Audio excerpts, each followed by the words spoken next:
খবর নেবেন। এই সংবাদ মাধ্যম এবং গণমাধ্যমের অধিকার আদায়ের জন্য তাদের ত্যাগ প্রতীক্ষা এই সম্পর্কে আপনি একটু স্টাডি করবেন।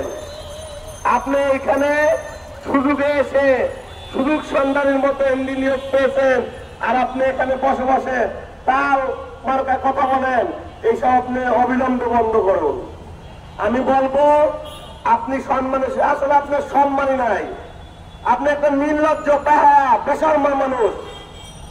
আপনার যদি লজ্জা শরম থাকতো তাহলে আপনি আরো আগে আপনি পদত্যাগ করতেন। আপনাকে বলবো আপনি অনতিবিলম্বে পদত্যাগ করেন।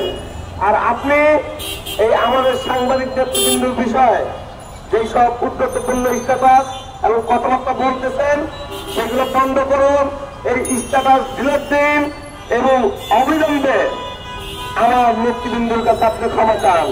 তা না হলে এই ঢাকা শহরে মাহবুব মোর্শেদ আপনি পালানোর মতো খোঁজ পাবেন না।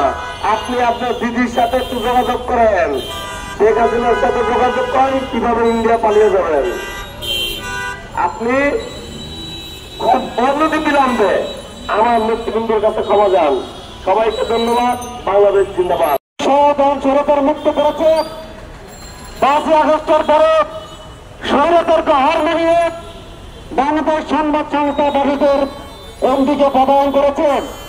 আমরা জানি, খুব খবর নিয়ে জানতে পেরেছি স্বৈরাচারের সকল কর্মকাণ্ডের সাথে সে জড়িত ছিল।